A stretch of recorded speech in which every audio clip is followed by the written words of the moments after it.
नमस्कार, मी चारुलता. माझ्या चॅनलवर तुमचं स्वागत आहे. आपण 8वा भाग ऐकतोय. 7व्या भागामध्ये अ, मायराला सरिता साडी नेसवायला शिकवते. त्याच्यापुढे मी आता वाचतेय. वाडा. मायराला साडी नेसायला सरिता शिकवत होती, पण तिला काही केल्या जमत नव्हती. साडी नेसवताना तिच्याभोवती फेऱ्या मारून सरिता एवढी दमली, तिला चक्कर यायला लागली. ती मटकन खालीच बसली. देवघरात श्रीकृष्ण हसायला लागला. म्हणाला, "बाप्पा, मला तर दुष्यंताचीच आठवण झाली.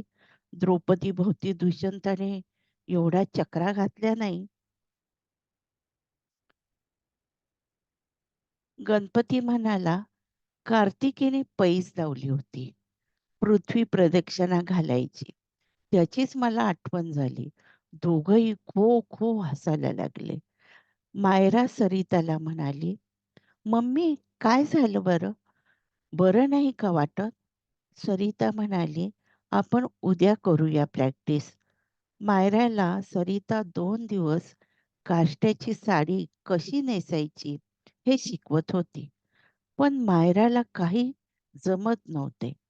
सरिता वैतागून म्हणाली, "हे बघ मायरा, तुला लग्नात जमली तर साडी नेस, नाहीतर पंजाबी ड्रेस घाल.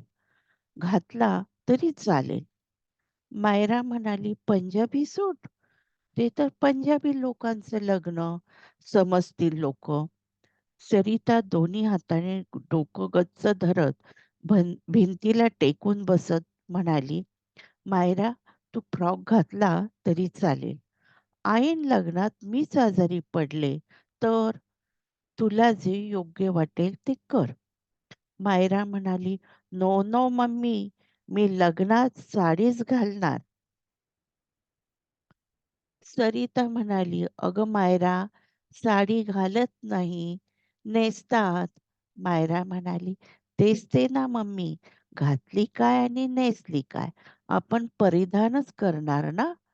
सरिता म्हणाली, "बरं बाई, तुला जे योग्य वाटेल ते म्हण, पण मला आता जरा स्वस्थ बसू दे."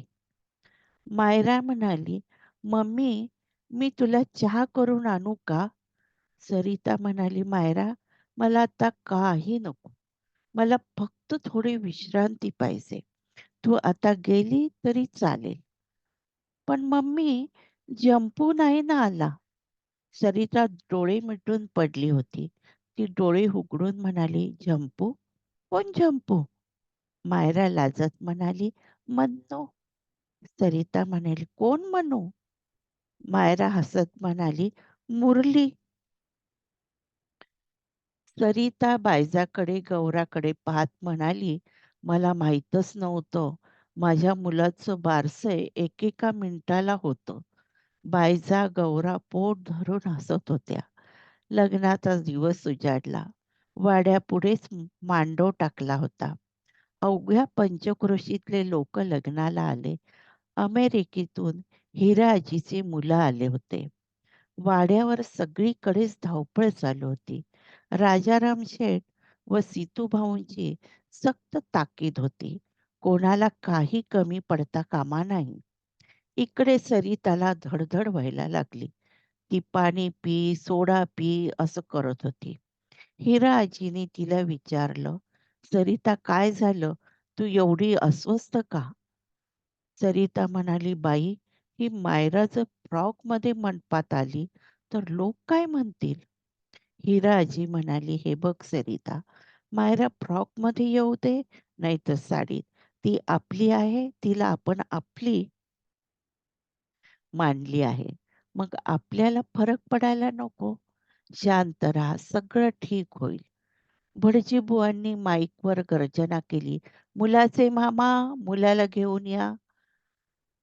मुरली मंडपात आला. पाटावर उभा राहिला. भटजीबुवांनी गर्जना केली, "मुलीचे मामा, मुलीला घेऊन या." तरी त्याची धडधड वाढली. मायराने मंडपात पाऊल टाकले. सरिताचा पुतळाच झाला. मायरा सुंदर पिंक नऊवारी शालू नेसली होती. केसाचा खोपा घातला होता, नाकात नथ, सगळे दागिने जुन्या पद्धतीचे. मायरा खूपच सुंदर दिसत होती. मायराने येत असताना सरिताकडे बघून हसली आणि डोळा मारला, की "झालं ना तुमच्या मनाप्रमाणे?" मायराने सरिताला डोळा मारला, तेव्हा सरिताचा तोल गेला. झंप्याने सरिताला सावरलं. झंप्या म्हणाला, "झालं ना तुझ्या मनाप्रमाणे?" सरिता म्हणाली, "पण हे कसं शक्य झालं?" झंप्या म्हणाला, "आई, त्या दिवशी तिला साडी नेसवताना तिच्या भोवती फिरून तुला चक्कर आली. त्याच दिवशी मी मुंबईत साडी शिवायला दिली. चांगलं केलं ना?" सरिता म्हणाली, "हे आधी का सुचलं नाही तुला? लग्न होऊ दे, चांगलाच धपाटा घालते पाठीत." झंप्या म्हणाला, "आत्ता जरी दिला पाठीत धपाटा, तरी मला चालेल. मला लाज नाही वाटणार." झंप्याचा आणि मायरा झंप्याची आणि मायराची रथातून वरात निघाली. दोघं खूप आनंदात होते.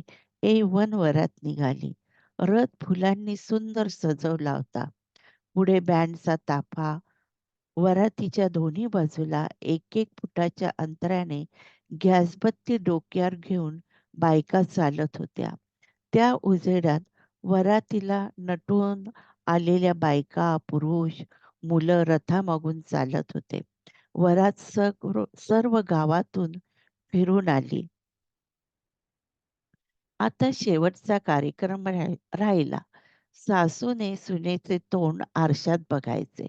सरिताने ह्या कार्यक्रमासाठी मायराला स्वतः कोल्हापूरला जाऊन कोल्हापुरी साज व टोपपदरी साडी आणली होती.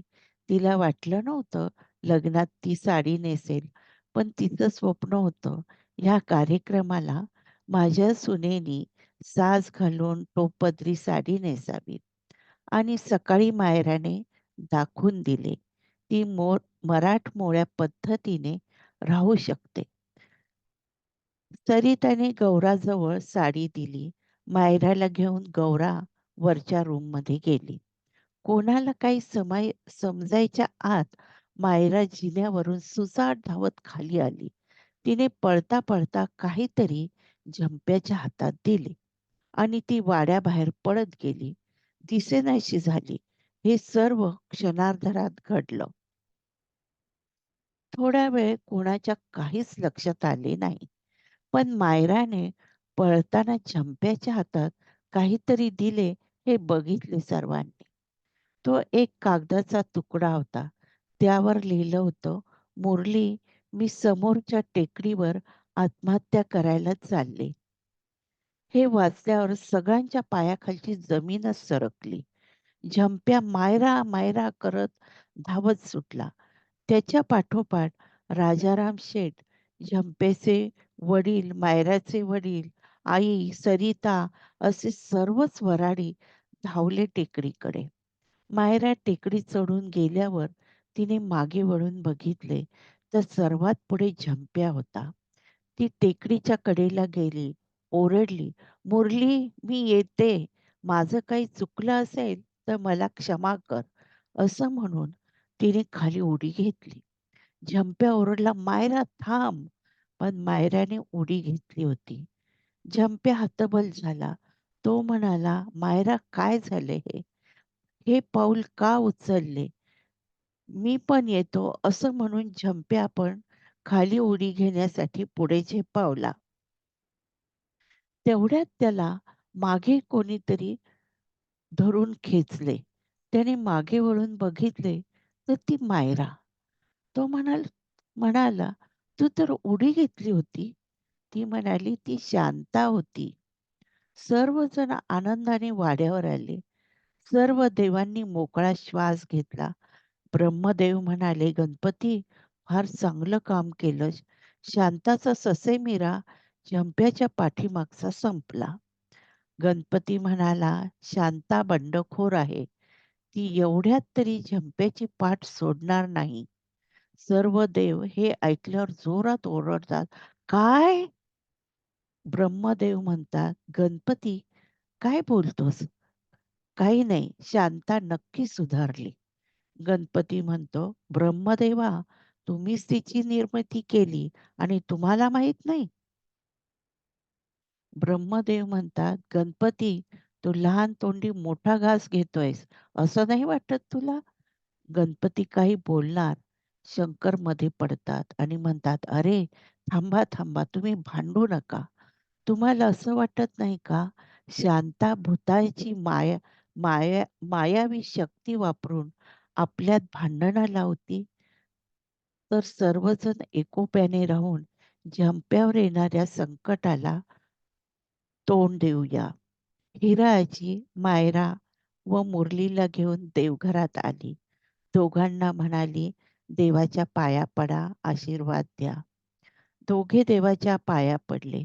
हिरा आजीने देवाला नमस्कार केला व म्हणाली, "गणपतीराया, मायराला व मुरलीला तुझ्या झोळीत घालते. सांभाळ कर त्यांचा.